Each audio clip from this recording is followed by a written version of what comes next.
You know that feeling when life throws a curveball or maybe a whole series of them, Hmm. and you're just standing there thinking, okay, this is way beyond my pay grade. Like you've run out of solutions and, well, your own strength just isn't cutting it. Yeah, absolutely. That sense of being truly up against it is Mhm. something I think we can all recognize. Situations that feel overwhelming, where the path forward just isn't clear at all. Right. And that's actually what we're diving into today, an ancient story, but one that still resonates with really practical guidance for those very moments. Okay. We're going to explore the biblical account of King Jehoshaphat. It's in 2 Chronicles, chapter 20. Ah, yes.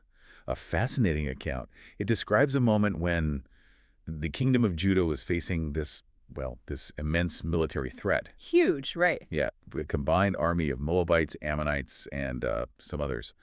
The text calls it a great multitude.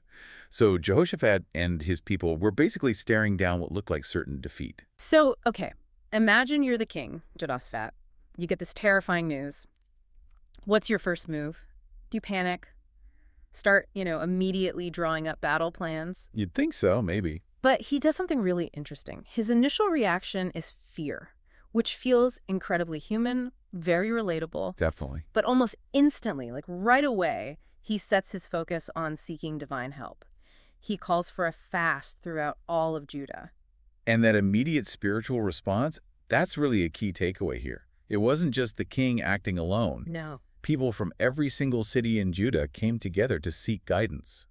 This collective act, it really underscores the power of community and, shared faith when you're facing a crisis. It really does. It emphasizes that maybe sometimes counterintuitive instinct to pause, to look beyond our immediate, overwhelming circumstances when we feel completely outmatched. Yeah, it's like a conscious reset when everything just feels chaotic. And Jehoshaphat doesn't stop there. He stands before the whole community in Jerusalem and he offers this public prayer. And it's a really, really insightful prayer. It is it? He starts by acknowledging God's ultimate authority and power, saying something like, "Aren't you God in heaven? Don't you rule over all the kingdoms of the nations?"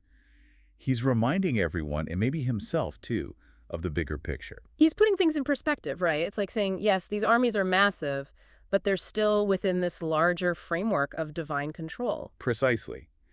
Then he recounts how God had acted faithfully in the past for them. Remembered how he drove out previous inhabitants, gave the land to Abraham's descendants. He's building a case, sort of establishing a foundation of trust based on past actions. Yeah, like reminding God of his promises. And he also mentions the temple, which was specifically built as a place to cry out for help in times of trouble, expressing faith that those cries would actually be heard. And then he gets right to the heart of it. He points out the sheer injustice of the attack. These are nations they were specifically told not to invade way back. Mm-hmm. God had restrained Israel from attacking them. Right, and now they're coming to drive them out. And then comes that incredibly powerful, honest moment where he just admits, oh, our God, we have no might against this great company. We don't know what to do, That vulnerability. but our eyes are upon thee. Wow. That Yeah. final phrase, "our eyes are upon thee." It just perfectly captures that posture of complete reliance, doesn't it? Totally. It's acknowledging human limits, admitting you don't have the solution, and then consciously choosing to place your hope and trust in God. In our modern lives, this is just so relevant. How often do we spin our wheels, exhaust our own efforts, Uh-huh. before finally admitting we might need a different perspective or, a source of strength beyond ourselves? It's so easy to get consumed by the need to do something, to strategize, to worry ourselves in circles. But Jehoshaphat's prayer really highlights the strength in just saying, okay, I've reached my limit, but I know who hasn't. Exactly. And the response to that prayer is quite remarkable in the story. It really is. The Spirit of the Lord comes upon this Levite, a man named Jehaziel, right there in the assembly. And a Levite, their role was often tied to worship, right? Yes, often involved in temple duties, music, worship. It kind of highlights the spiritual nature of the message that follows. So Jehaziel delivers this direct message. "Be not afraid nor dismayed, for the battle is not yours, but God's." What a message to hear in that moment.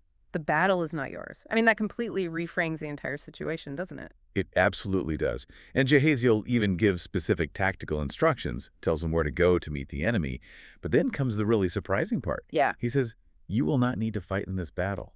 He tells them, "Set yourselves, stand ye still, and see the salvation of the Lord with you." Stand ye still.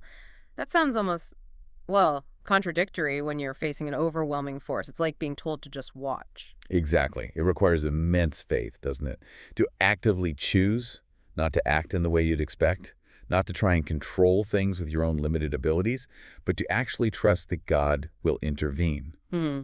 In our lives today, this could translate to, say, resisting that urge to immediately react out of fear or anger, or to force a solution, and instead pausing and trusting in a larger plan, a different kind of power. So how does Jehoshaphat react? Does he doubt? Does he start second-guessing? Not at all, according to the text. It says he immediately bowed down with his face to the ground, and all the people of Judah joined him, worshiping. Wow. So it's faith put into immediate action. Yes, they received the message not with skepticism, but with humble reverence and trust. And then the Levites stood up and started praising God with a loud voice. It shows that even before they saw any physical sign of deliverance, their faith was already active through worship. That's a powerful idea, shifting your focus from the size of the problem to the greatness of God. Right? Building that inner strength through connection and praise. And then the next morning, Jehoshaphat takes it even further. As they're heading out towards the wilderness where the enemy is, he encourages the people again. He says, essentially, believe in the Lord your God, and you'll be established. Believe his prophets, and you'll prosper. Yeah, reinforcing that trust. And then, get this, he consults with the people and appoints singers to go out in front of the army. Before the soldiers. Before the soldiers. Praising the beauty of holiness, singing, praise the Lord for his mercy endureth forever. Worship leading the charge. That's such a striking image. Instead of military might being the first thing the enemy sees, it's praise. Yeah. It's literally turning worship into a spiritual weapon, maybe. Yeah. A way to focus on God's power and faithfulness, even when you must be feeling fear. Absolutely. And the outcome described is, well, it's extraordinary. It really is. The text says that as they began to sing and praise, the Lord set ambushments against their enemies. And the enemy forces basically turned on each other and completely destroyed one another. So when Judah arrives at the viewpoint overlooking the wilderness, They see only dead bodies. Not one enemy escaped. God intervened in a way they couldn't possibly have foreseen or engineered themselves. and Judah didn't actually have to fight at all. Their role was obedience, trust, and that act of worship. Amazing. And then they spent 3 days just collecting the spoils. There was so much left behind. Yeah, abundance from disaster. And on the fourth day, they gathered in a valley they actually named Baraka, which means blessing, specifically to thank and bless the Lord. And their return to Jerusalem wasn't grim, it was joyful, filled with music and celebration. And the story adds that when the surrounding kingdoms heard how God had fought for Israel, a fear or an awe of God fell on them, and the result, lasting peace in Jehoshaphat's kingdom. It's such a complete turnaround, isn't it? From overwhelming fear and helplessness to total victory, blessing, and peace. It really is. And this ancient account holds so many powerful practical lessons for us today, I think. Definitely. Like, what stands out most to you? Well, first, the sheer importance of seeking God first in a crisis, that idea of praying before you panic. Yes. Second, the transformative power of worship, turning our praise into almost a proactive force against fear and anxiety. Turn worship into warfare, almost. Kind of, yeah. Third, the strength we can actually find in acknowledging our limitations. Echoing Jehoshaphat, we don't know what to do, but our eyes are on you. There's power in that honesty. Mm-hmm. Admitting you need help. Exactly. And fourth, the reminder to trust God to handle the battles we simply can't fight alone. Sometimes the greatest act of faith might be to consciously step back, to stand still, and allow God to work, Letting go of control. which is hard.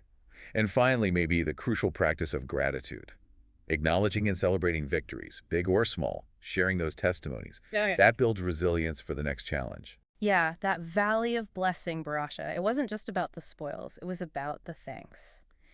This story really does feel like a kind of guide for spiritual resilience, doesn't it? And for leadership under pressure, too. But it applies to all of us when we face things that feel insurmountable. Absolutely. It shows that faith isn't just passive belief. It's active. It's shown through our prayer, through our praise, our willingness to actually obey the guidance we receive, even when it seems counterintuitive. Like sending singers first. Right. And our unwavering trust in God's ability and willingness to act. So this story encourages both our obedience to God's principles and it strengthens our faith in his power. A really encouraging model. It is. And maybe this raises an important question for you, the listener, to consider. In what area of your life right now could you perhaps apply these ancient principles? Where could you consciously choose to turn to prayer first, to find strength in worship, maybe to honestly acknowledge your own limitations, trust God with the outcome, and actively cultivate that attitude of gratitude. That's a powerful thought to end on. A reminder that even when we feel completely overwhelmed, turning towards God with prayer, worship, and that kind of active trust can lead to unexpected victories and ultimately a deeper, more resilient faith.